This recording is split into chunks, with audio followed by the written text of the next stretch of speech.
I heard a story, a group of middle school boys hanging out together near the church one day, and they saw the priest going in to begin the sacrament of confession, to offer confessions.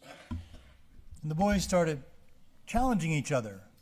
Why don't you go in and make a fake confession? Just go in and pretend. That would be kind of funny.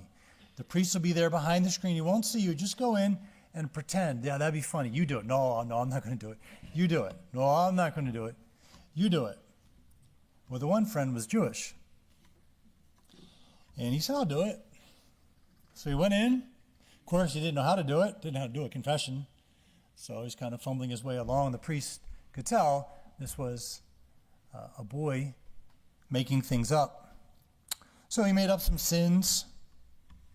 And at the end, the priest, through the screen, said, well, for your penance, go into church. I want you to kneel down and look at that crucifix above the altar. I want you to look at the crucifix. Jesus there. And I want you to say 5 times, Jesus, you died for me, and I don't give a darn. Now, I didn't say darn. Different word. So the boy went in and he said, kind of laughing, Jesus, you died for me, and I don't give a darn. Jesus, you died for me, and I don't give a darn.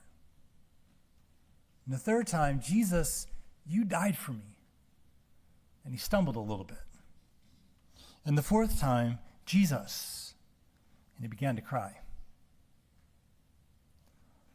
He began to care. As you know, on Fridays in Lent, we have Stations of the Cross at both our churches. Every Catholic church has Stations of the Cross on Fridays of Lent. And here at St.Francis, we took photos of our stations on the back wall and project them on the big screens, and the lights are out.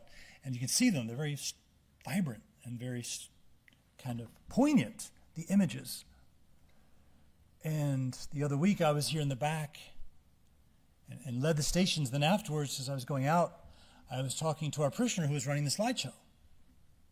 And I said, they're really poignant images on the screen, aren't they?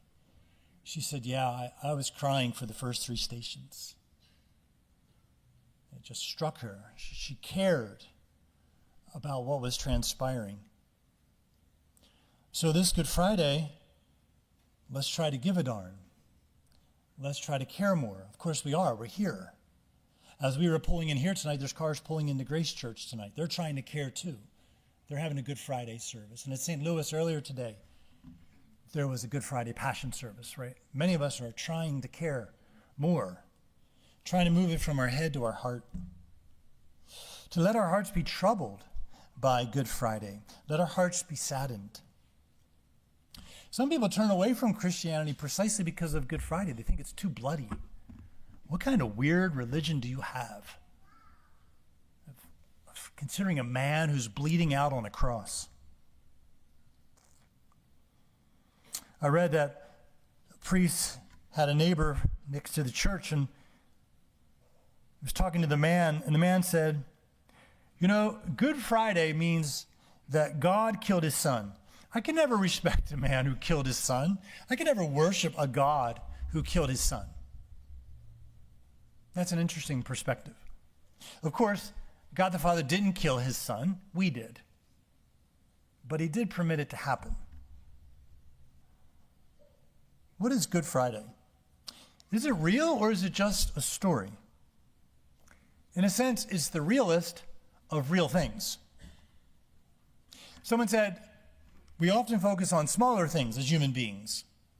The stuff of our worldly concerns, which are real, but less real than Good Friday.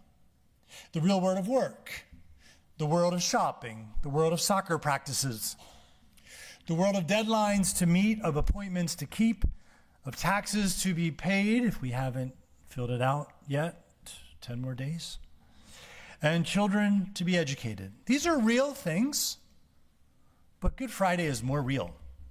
The intersection of the human and the divine, of love and hate, of life and death, the intersection of heaven and hell, higher realities, spiritual struggles.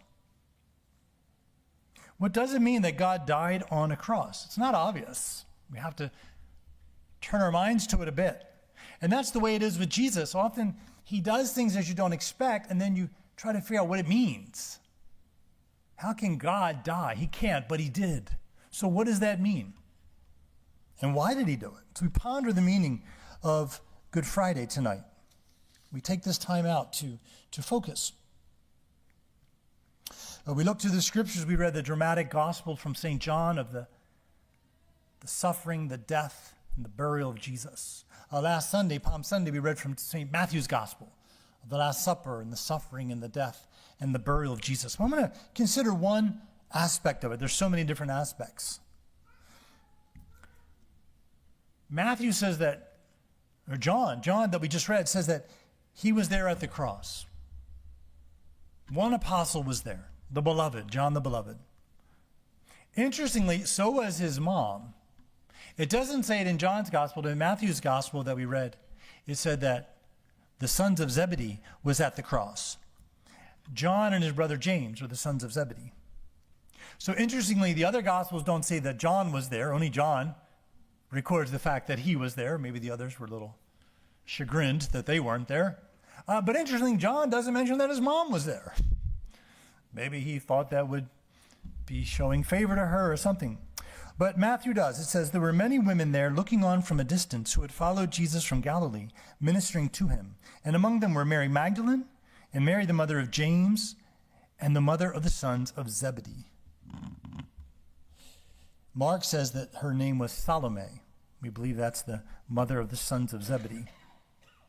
Now remember earlier in the Gospel of Matthew, 7 chapters earlier before the death of Jesus, Matthew records John's mom coming up to Jesus and asking a favor for her sons.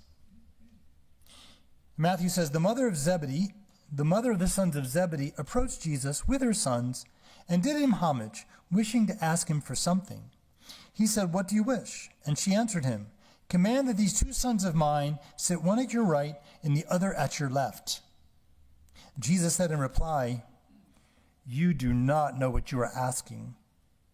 Can you drink the cup that I am going to drink? They said, we can. He replied, my cup you will indeed drink, but to sit at my right and my left, this is not mine to give, but for those for whom it has been prepared by my Father. There's a mom trying to get anything good for her sons. She didn't know what she was asking for. On Calvary, as she stood there at the cross of Jesus, she saw a man on the left and on the right of Jesus.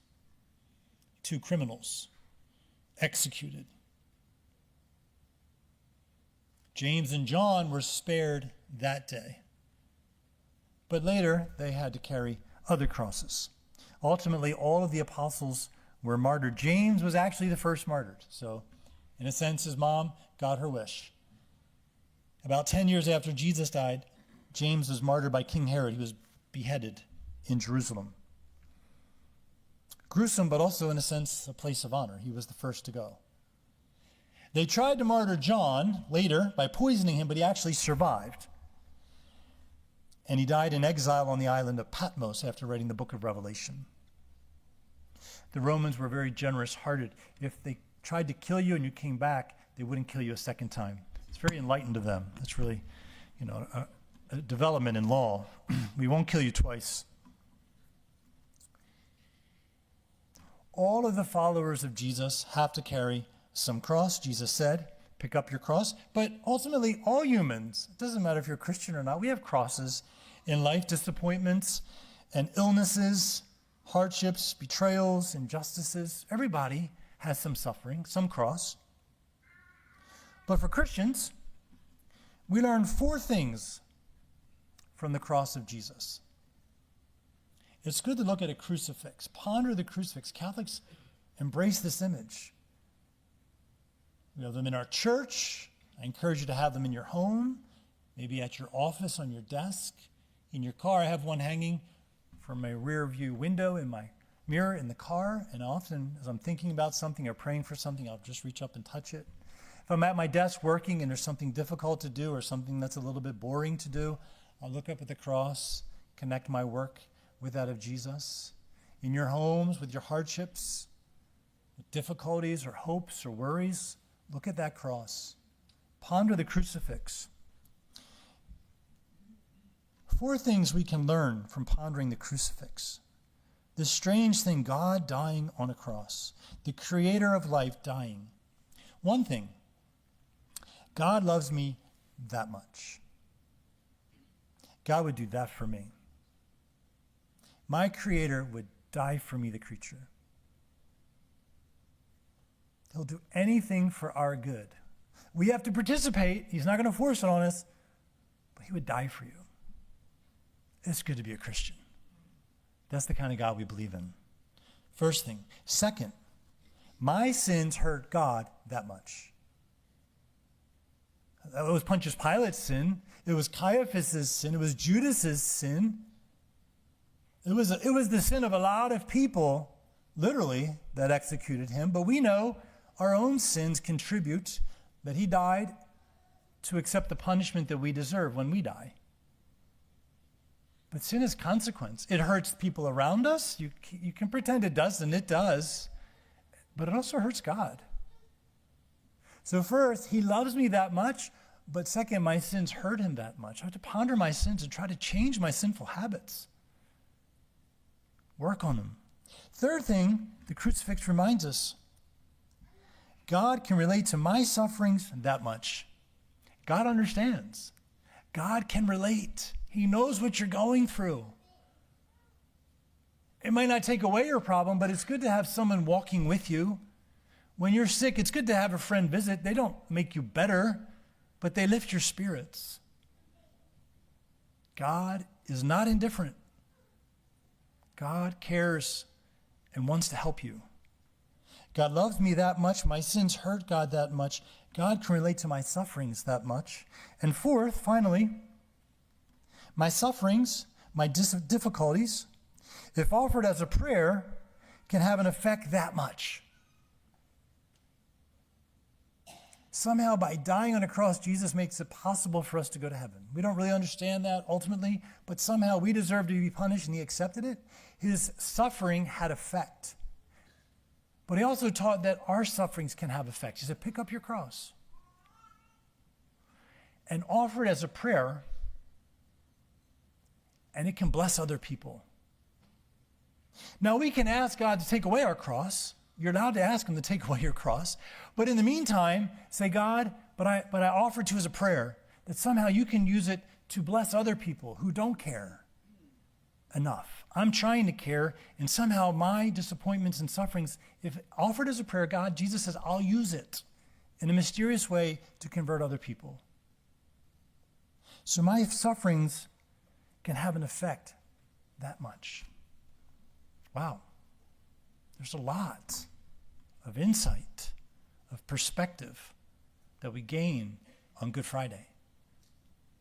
It's so good that we're here to be reminded of these truths. So my brothers and sisters, like the boy in the confessional, like our parishioner working the slides for Stations of the Cross, like James and John, care more. That can be our prayer tonight. Jesus, help me care more.